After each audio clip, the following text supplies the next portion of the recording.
Okay, good afternoon, everyone, and good morning, Martin. Yes, good Morning afternoon. and good afternoon. Yeah, morning, Martin. Yeah, nice to meet you again, Martin. Long time no see. Exactly, yes. Great. So we have everyone here.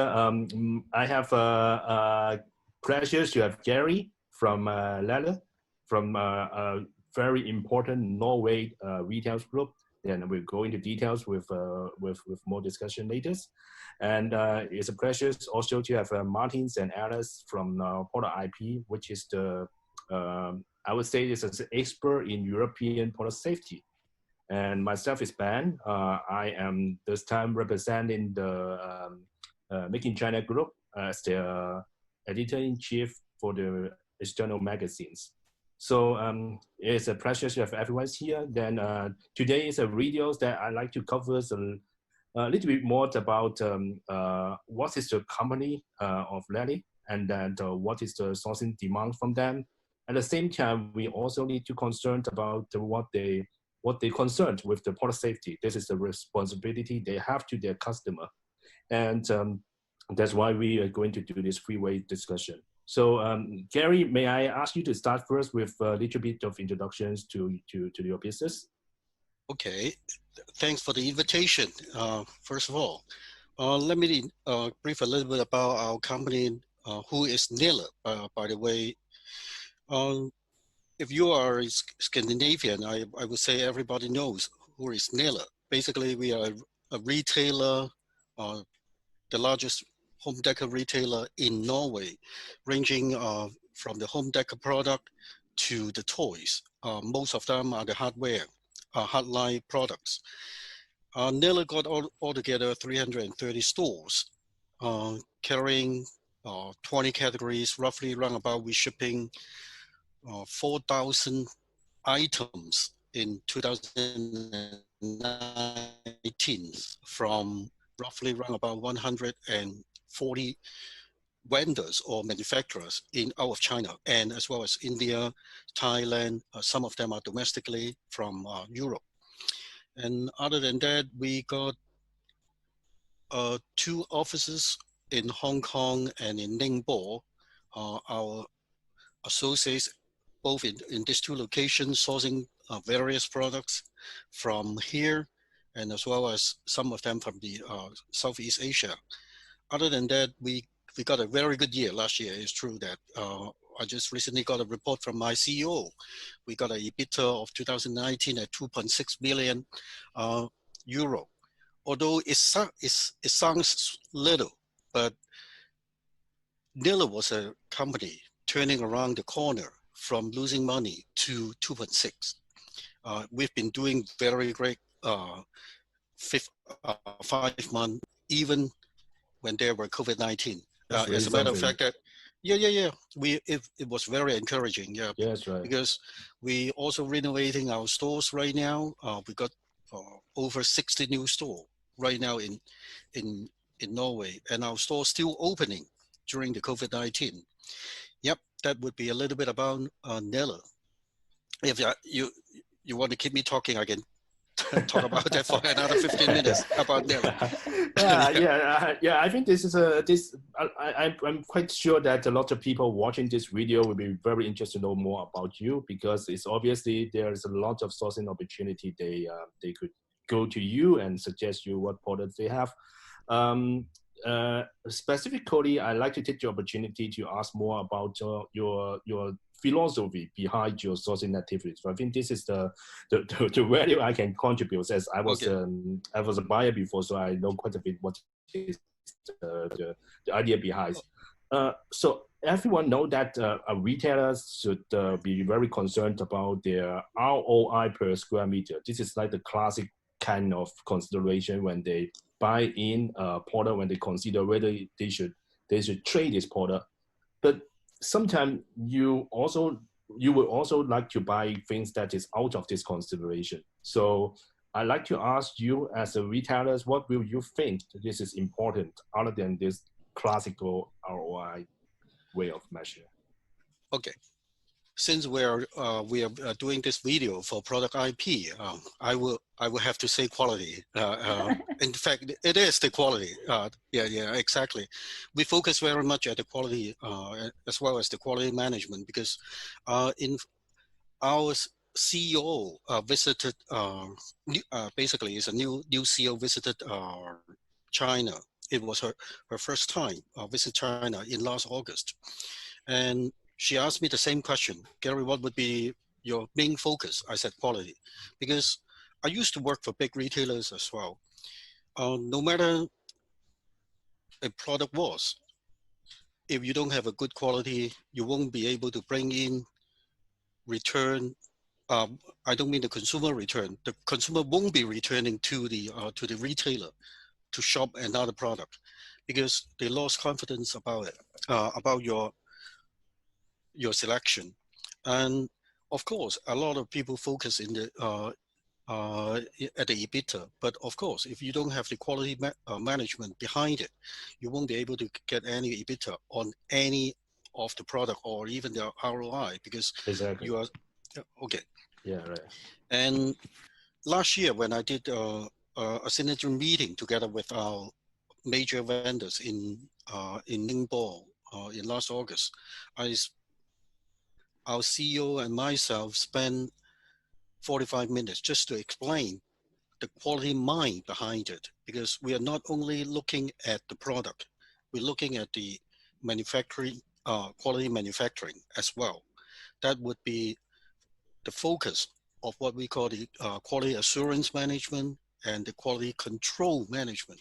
It's not just the product itself, but product IP been helping us a lot at the product control. Yeah, okay, I get it. So I think this questions is like quality is like the hygiene factors that you don't even able to compromise with the price. But when you go to this, I like to turn the questions to Martin's. Is there anything especially concerns suppliers when they supply to Nille? What will be your advice to a supplier who is trying to propose Nille about their products? Well, ProductIP is about compliance of products and about transparency in the supply chain, specifically to be able to demonstrate compliance with not only, let's say, safety, but legislation in general. It's not only safety that is important for products, but also for retail. Nowadays, it's also about environment. It's about conditions in the production. It's about recycling of batteries, for instance, or electronics or other stuff. So there's one thing that we believe, and that is that you can sell a product at a competitive price and still have the product comply with the applicable rules. It's a matter of being smart. And we come across a lot of companies that say, hey, if I have to do all this, then I cannot sell my product anymore because it's too expensive. I have to do testing, I have to do more expensive products.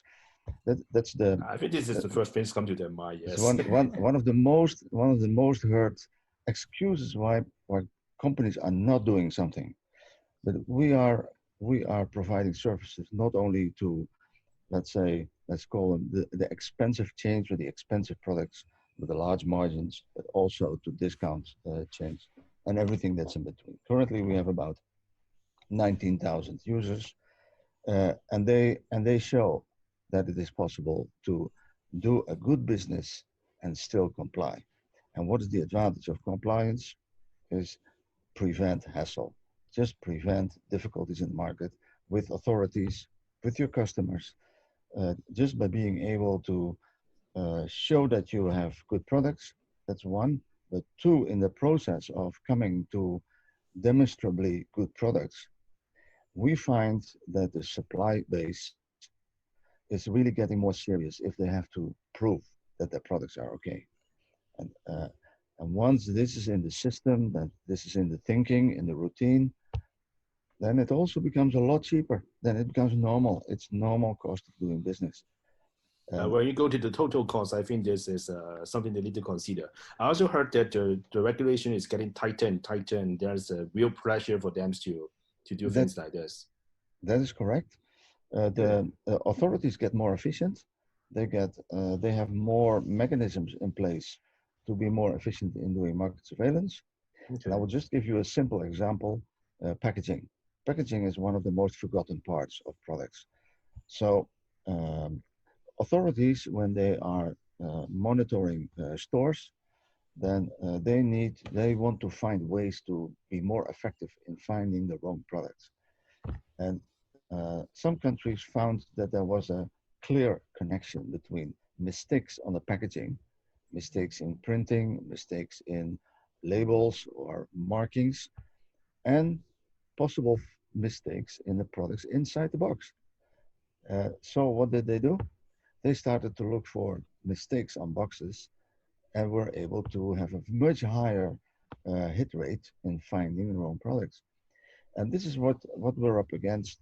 It is product must be okay, packaging must be okay, labeling must be okay. And if you do that and you implement it as a routine in the company, then you really and save time and save a lot of trouble afterwards. So they do it like a process. They install the process to their place. So you help Lally to manage the supply this way, if I understood correctly. That is correct. Correct. Okay, great. And the same we do in the Nille supplier meetings. They are very much aimed at making suppliers known with Nille processes, but also with what does quality and compliance mean. What do you need to do? What can you expect tomorrow? Because after that, Nille will have no trouble. So you as a supplier will have no trouble. Yeah, right. Okay, great. Okay, thanks, Maarten. Yeah, this is helped a very good help to the supplier to understand what they need to concern. I'd like to go to another question back to the business side of the issue. We talked about the products already. The next question is it's been a rumor. I'm not sure it's a rumor as after I hear Lally having a turnaround these years. The next question I'd like to ask is that people see during the COVID-19 period, the cost performance type of products expect to increase in sales. Gary, what do you comment about this? Do you see this, especially in your, every company have different products line. There is a expensive luxury type of products, and then you have a cost performance type of products. Do you see that the growth on the cost performance type of products is really something now? Most of the there are many retailers. They try to drive the sales through the promotion campaigns and cost-driven products or cost performance products. Nille still also got those as well. To us, we do have our different seasons, and we do have a different segment of product. But since a retailer of 330 store, for those what we put on the end cap or the on the pilot for the cost-driven product, we select every seasons. Yeah, we do have those. But if you're talking about the impact from the COVID-19 to us, there wasn't any cost impact to us so far. We do have delivery interruptions right after Chinese New Year during the COVID-19 quarantine period of time. But there wasn't that much impact. We compensate those lead time through the railroads. Either, of course, we do fly some of the product as well. That impact the delivery as well as that incur additional expenses at the transit. But we just sit together, discuss with all our vendor partners. We end up a very good solution. Yeah, there's not much impact to us. Okay. Yeah, I mean, I see your answers with the supply side, but I'm actually more asking about the selling side. So do you see that the cheaper product can sell better during this period? Not really. Not really. Okay. Not really. Yeah. Okay. If you understand the Norwegian economy, they are one of the most high income, highest GDP nation. So in terms of we're looking at a more quality product than rather than cheap product non-compliances. We are not that kind of retailer, although we classify ourselves as a discount chain, but we are not that discount. Yeah. Okay, cool.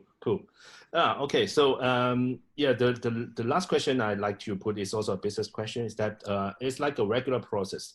Do you prefer to buy off-shelf items, or do you work together with your suppliers to build a brand new items that is only specific to Nille?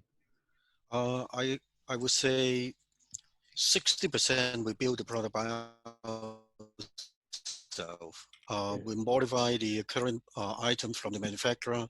We do have our design team, packaging team working on all that. And other than that, of course, we also pick from the shelves. Yeah, we walk the show and select the products. As long as there's a niche over there, but basically more we develop by ourselves. Yeah, especially Norway got their own culture, their own taste. Even the Norwegian is very much different from the Swedish already. Yeah. I believe as a retailers, you know your market better than anyone's do. Yeah. Right. Yeah. So when we have like still 40% of the products is coming off shelf from the suppliers. So Maarten, will you give us any examples that what kind of product is specifically easy to be non-compliant to the product safety? What kind of product? Just take some example. Yeah, well, if we stay with the home deco area, one of the discussion areas is usually food contact. Food contact is one of those aspects on products that are neglected by many suppliers, or they have no idea that there are different requirements in the market. There are European requirements. Sometimes there are also local deviations. They still exist. Europe is not yet really one market. And we do a lot of educational work for companies that do these stock products that already have been made, already have been produced in many cases. It's really necessary to have them tested to prevent problems. Okay. And one of those specific areas that's very popular at the moment is people say, okay, I provide bamboo plates, bamboo cutlery, bamboo mugs, all kinds of food contact related products with bamboo. Mm-hmm. Because they want to sell something that is natural. But they forget that in many cases it's bamboo fiber and the rest is chemical. And which means that it has challenges. You cannot just say, okay, it's bamboo, so it's a natural product, so then it's okay. There are challenges there, and this is one of those cases where we encounter a lot of discussions, and also there's a lot of work to do by suppliers to improve themselves. Yeah, and you talk about packaging before, right? Packages should be also one of the key major areas they ignored. Absolutely. Packaging, we see, is one of the most forgotten parts of a product. Because it is a part. Packaging is there. There are regulations as to excessive packaging. It must be in balance. Packaging needs to be recycled or thrown away. Regulations are different in Netherlands and Norway as to France. Yeah, it is an aspect that is very important to consider. Okay, great. Thanks, Maarten. This is kind of expertise sharing. Possibly the last question to Gary. I think this is a question many suppliers would like to know. The question is there any specific categories of products you're looking for now? As a matter of fact, Maarten gave a very good example at the kitchenware area. As a matter of fact, that a couple of weeks ago, I just gave a call to Alice. I'm trying to go into a little bit more detail at the compliances of the those new chemical regulations, and Alice did a great job. She's a professional. Yeah, gave me insight. And kitchenware is one of the category that a lot of people neglect at the compliances. We focus very much right now to improve the quality level. As a matter of fact, that you may have heard about the what a term called the GMP, and many of the manufacturer, they even don't understand this kind of GMP terms. We really looking for higher quality compliances with all this criteria and compliances. So we would be able to take our product level to a next level. That's one of the focus, and our team focus in this year. Okay. And other than that, the Christmas is one of our biggest category we're always looking at. And Halloween is getting bigger and bigger in Scandinavia. Right now is going to be the second biggest season after Christmas. And that we're growing very fast on it. And other than that, the Christmas, no, I just mentioned Christmas, the paper and wrapping, the gift area, been one of our focus. That would be our main focus in this year. Okay, so let me summarize. You're looking for kitchenware. You're looking for quality kitchenware. Yeah. Excuse me.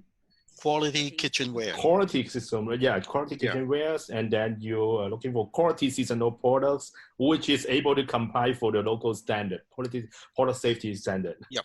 Yep. Okay. Okay. Yeah. Okay, very good. Thank you very much for Gary's and Martin's and Alice's time. I think this is that's much for today's. Thank you, Ben. Okay. Thank you. Thank you, Ben. Thanks for your time. Bye-bye. Sure. Bye. Bye-bye. Bye-bye. Take care. Bye-bye. Bye-bye. Bye-bye.